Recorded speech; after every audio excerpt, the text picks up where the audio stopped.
For my last topic today, I wanted to discuss a little bit, since we're about a little over a week away now, and obviously from looking at my hat, you all can tell that I am a Indianapolis Colts fan. We're about a week away from the 2021 NFL Draft, and so I thought it would be fun to kind of go over a little bit of the draft in general, but mostly I want to discuss the Indianapolis Colts draft prospects. I'm one of them guys who I'm more of a professional football fan. I don't follow college a whole lot. I usually learn more about the college players when they come out for the NFL draft. So I'm interested to see who the Colts select and all the teams in general. When I watch the NFL draft, I always watch what all the teams' needs are in the NFL, because I have a pretty good idea what they need based on what I watch every season in the pro game. So I like to watch if the team addresses the positional needs they need, and then see how well those players pan out in the NFL. Because sometimes there are college players who pan out in the NFL, and there are other college players who come into the NFL, they think they're going to be good, and then they don't end up doing anything in the NFL, and they become a big draft bust.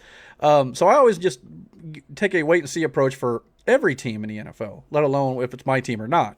So obviously number one this year, they're the Jacksonville Jaguars. They appear to be taking Trevor Lawrence, the quarterback, being the Jacksonville Jaguars are in the Colts division, I kind of hate that because, everybody expects Trevor Lawrence to be pretty good, so we'll see what he does. But there's always, again, you just never know.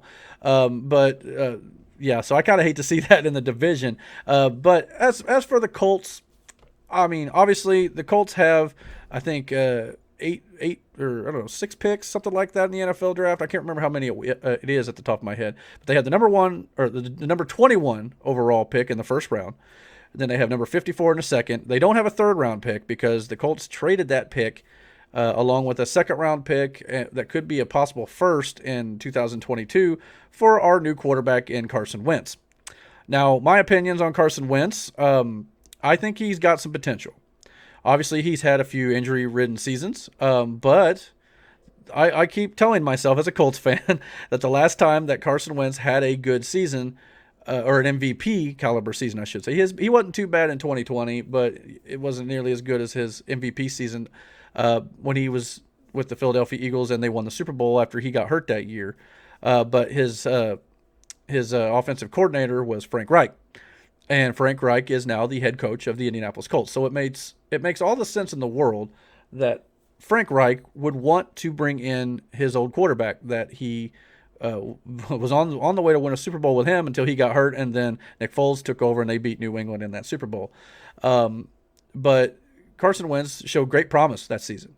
And I would argue that Carson Wentz has never had as good of a defense, well, with the exception of maybe the Super Bowl year in Philly, has never had as good of a defense, never has had as good of an offensive line, a run game. Now, the Colts, one of the weaknesses they have is receiver. They got T.Y. and they got Michael Pittman now, which I think is going to improve this season too. So I don't think it's going to be as bad as people think. There's a lot of people who are, upset that, why'd they go get Wentz? They should have got somebody. But I think, Carson Wentz, as long as he can stay healthy, that's the big key to me. He's got to stay on the field. And in order to do that, I think the Colts have to use their number one pick at pick 21 on a left tackle. That is what I would do if I was running the team. Obviously, I'm not Chris Ballard, so I'm not making that decision. But if it was up to me, the number one pick for the Colts should be a left tackle because Anthony Costanzo retired this offseason. And as of right now, that offensive line has a glaring hole on Carson Wentz's blind side. It is imperative to me that they protect Carson Wentz in order to keep him from getting injured. We have a good offensive line for the most part outside of maybe but obviously, Quentin Nelson and Ryan Kelly, I think, are the standouts here. But they've got a solid line, and obviously they want to run the ball too. So in order to do that, you also got to have a good blocking offensive line. And I think that'll keep Wentz healthy, be able to run the ball. It'll keep the pressure off of Carson Wentz so he doesn't have to carry the entire team on his shoulders. And that'll also keep him upright as well. Also, in order to upgrade that line, it helps out, the returning Marlon Mack. Hopefully he gets to see the field some this year. We've got Jonathan Taylor and Nyheim Hines and Jordan Wilkins. One of the best backfields, I think, in the NFL. especially when it comes to Mack and Taylor when they are healthy. And Hines looked really good in 2020. So that's a three-headed horse there for sure with Wilkins, rounding out the four. And I'm very excited what that group does, especially if Marlon Mack can get back to his old self and back on the field. A lot of talk going around that maybe he may not be as, the number one guy anymore. He may be there more as a mentor figure, which is also a good thing. But it's nice to have a solid set of guys in case one of them, God forbid, gets hurt and we have to ride out without them. The other positions I think the Colts need this season are obviously wide receiver.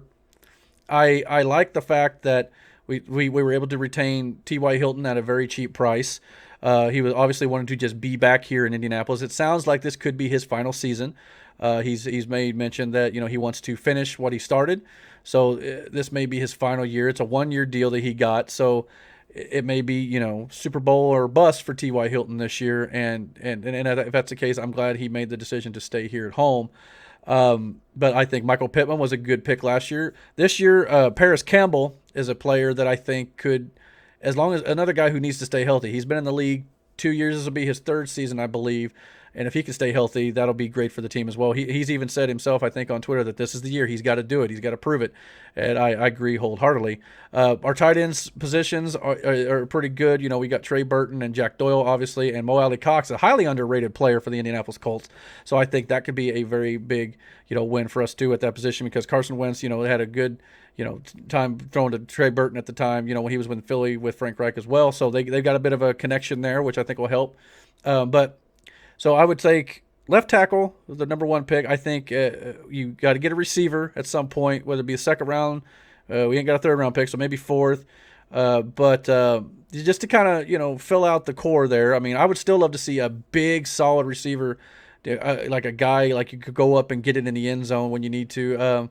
But, I mean, obviously we got some speedy guys. Michael Pittman's decent size.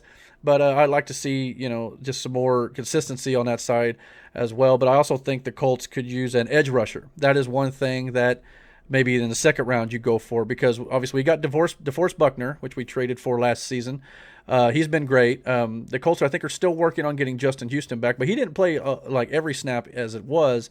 So I think that if you get those guys back, it'll be good. But we've never had, not in a few years, we've not had since Freeney and Mathis have we had two guys on the edge who can just come around and attack the quarterback. So that's one thing I would like to see the Colts correct, maybe get back to those ways. If nothing else, but I think our linebackers are solid, with Bobby Okereke and Darius Leonard. Obviously, those guys are beasts. We've got some other players that, obviously we did lose some players this offseason. Not very many, though. We kept most of them, and I think our secondary is pretty strong with Kenny Moore, Julian Blackman, and they got Xavier Rhodes back as well. So I think the majority of the defense is pretty sound. Obviously, the concern is depth if you get some guys that get banged up or whatnot. But maybe I think the four, here are my 4 picks the Colts should take. Left tackle, wide receiver, edge rusher, and possibly a player in the secondary, either corner or safety. I think that would be good for depth reasons. But that's what I would personally do if I was the general manager. But I'm not, so we'll see what they do. I obviously think Chris Ballard has made some good moves and has made this team much more competitive than it once was. It's a shame to me that Andrew Luck's no longer around because I think if he had this team back when he was getting destroyed back there in the pocket, that we could definitely be making a run for the Super Bowl. So I'm highly encouraged for 2021. As long as Carson Wentz plays well, this team I think will have a lot of heart, a lot of grit, and I think they're going to win a lot of games this year. And I cannot wait for the expanded season. And I know it's only one more game, but I can't wait to see what they do. 2021, hopefully we'll get more fans back in the crowd, and we'll have another great season. So I'm excited for where the Colts go. Hey everybody, I hope you liked this video. Did you like what you saw here? If you did, I hope you will comment below. Let me know what you thought of whatever I discussed here today. Also, hit that like and subscribe button, and don't forget to hit the notification bell on the channel as well so you get all the notifications about when I put up new content. Also, you can find me, Eric Hopkins, at EricJel on Twitter. It's at EricJel, Gel with the J. Also, you can find me on the 3-Star Podcast.